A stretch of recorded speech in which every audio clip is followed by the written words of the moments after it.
Hey everyone, it is your favorite Afro-Indigenous healer, Tiana the Healer, and I am back for another deck walkthrough. It has been a while since I went ahead and done a deck walkthrough, but I'm super excited about this one because it's from one of my favorite Oracle deck creators. We have the Love Story Oracle deck by Deja Drewit. You can find her on Instagram at Deja Drewit, just as her name is here on the box. This is going to be a Love Oracle deck, and it does come with a guidebook as well. I have the sample deck here, so I have a PDF version of the guidebook. So if you go ahead and purchase one through Deja, you'll have the hard copy of the guidebook, okay? She should still have a few on Amazon, but don't quote me depending on what time you see this video, okay? Now, it does come with 6 extra cards. That way you can personalize your own Oracle cards to go along with the 44 that she created. But today, we're just going to walk through the 44 that she created, okay? Now, in no particular order, because I have been using this deck for a few days now, we're going to go ahead and take a look at some of the cards. So as you can see, they shuffle really nicely. I love the design on the back. Okay, it's like a love letter. Then we've got this lavender edge, which makes me just smile. Okay, and now let's go ahead and walk through some of these. So here we have the 44th card. We have family, self-worth, effort, passion, mystery, strings, gifts, serenity, security, differences, spark, true love. Oh, one of my favorite cards from this deck. This is also another one I really love, forgiveness. Forgiveness doesn't mean you have to forget, but it means that you have healed past the issues and you're willing to move forward. Yes, come on, trust. You're willing to rebuild the trust from forgiveness. Soul connection, caution, respect, rejection, freedom, romance, fear, flirt, fun, support. Let me just make sure that, okay, yeah, I just got one card. Support,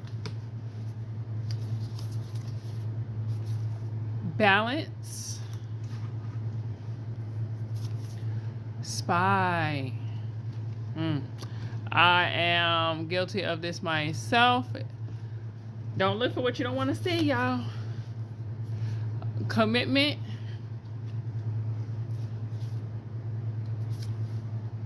confusion, maturity, heartbreak, chemistry,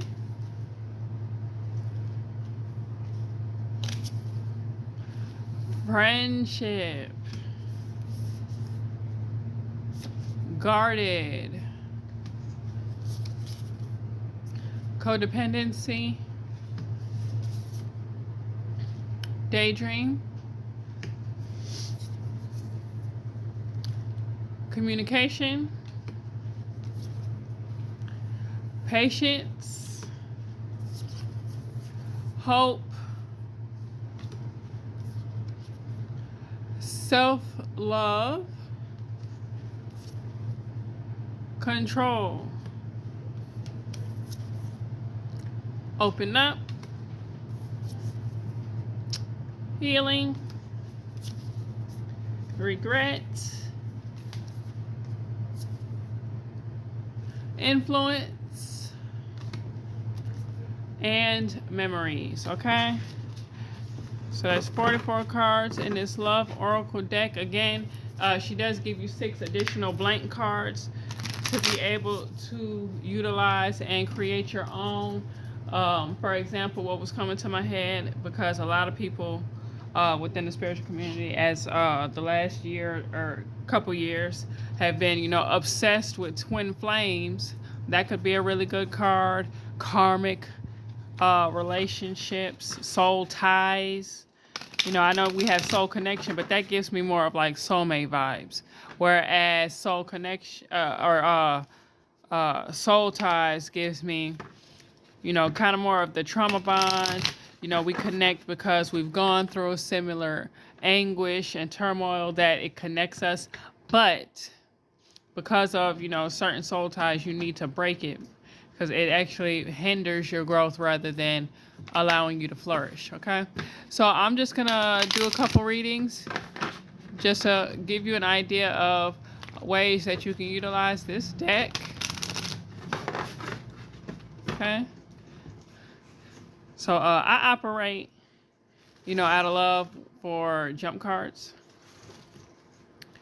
So let's go ahead and see what comes out. A really good way to kind of gauge like where your relationship is. If you're single, kind of getting an idea of some of the things you can work on in your love life. If you're, you know, questioning why are you single. So let's just look at, and I can also go, you know, self-love with this too. So love oracle decks don't always just have to be in regards to loving another individual, but it can be for finding where we lack in loving ourselves. So let's go ahead and we're going to do a reading in regards to self-love, okay? So what is something that we could work on to better connect with loving one's self? Hold on. My camera's going everywhere. Okay. So, like I said, I'm all about jump cards. So if it sticks, it ships. All right, so fear. So understanding where we have fear and mystery.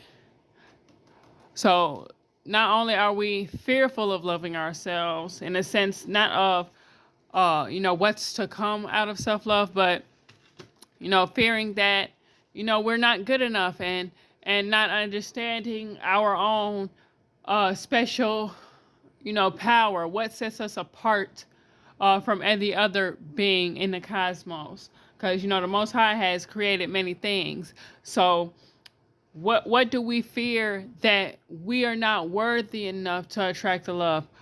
Where does the fear stem from?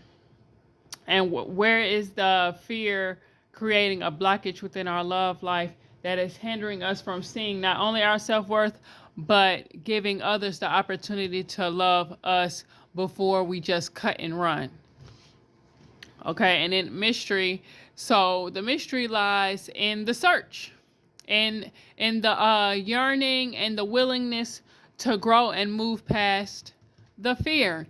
So leaning into the cosmos, surrendering to the universe, surrendering to the Most High, your creator, the one that put you into this earth, the one that breathed life, you know, into your lungs, understanding the darker parts of oneself. So even though we've been with ourselves, you know, our entire lives, for example, me, I've been with me for 29 years, but there's still things about me that I don't know. There's still things about me that I'm learning, as far as what I'm willing to allow within my life, what I'm willing to give up, you know, what sacrifices are you willing to make in order to grow in any aspect of your journey?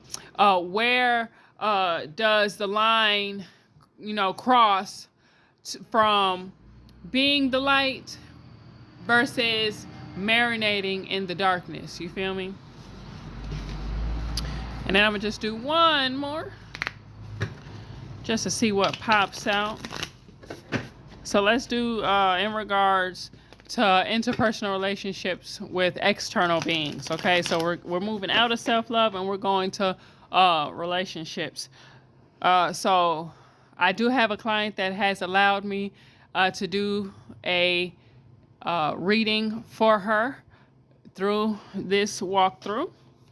So with my client in mind, give me some of her blockages in regards to her current relationship.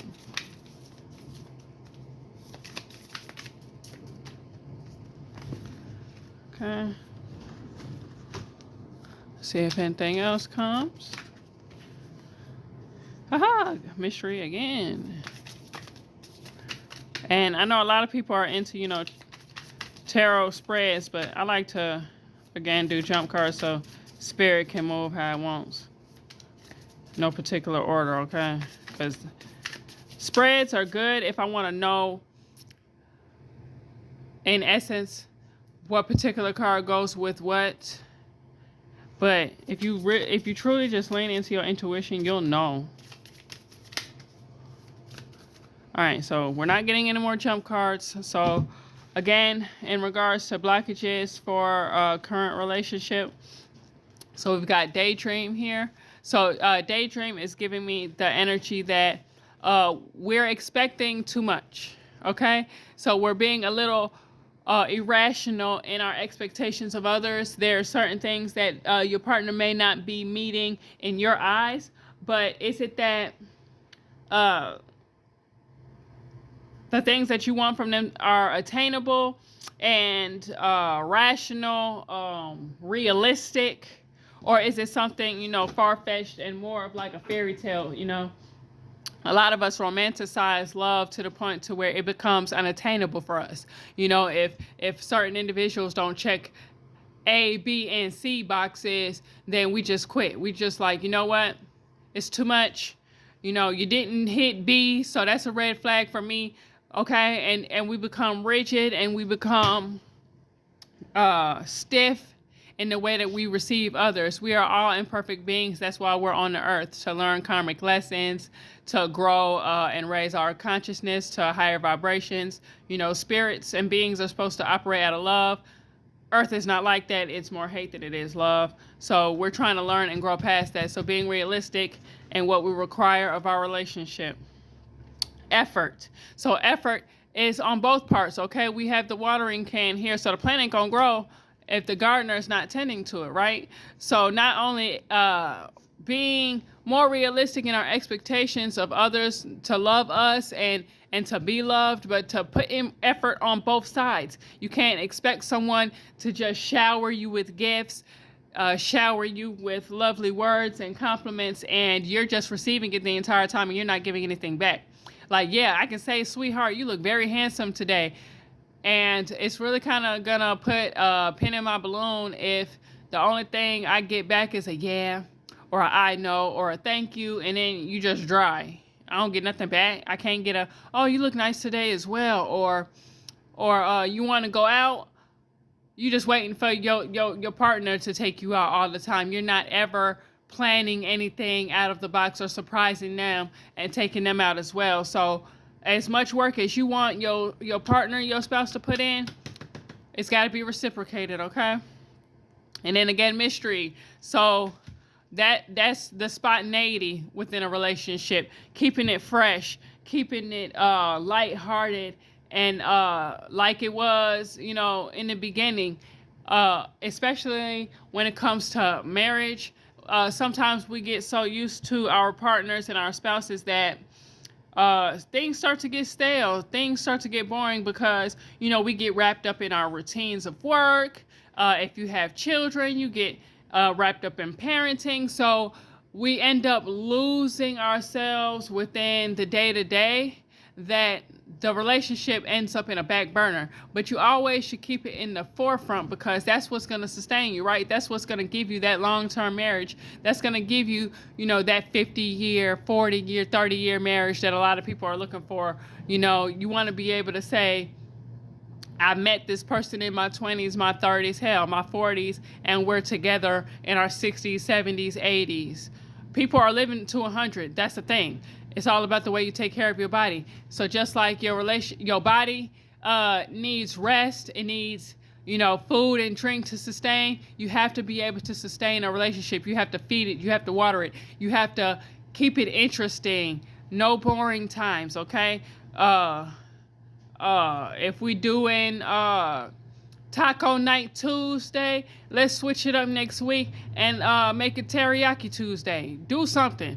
Anything that can bring back that spark and that zest within one's relationship to remind you all why you came together in the first place, why you're a team right now to begin with, okay? This wasn't just by happenstance.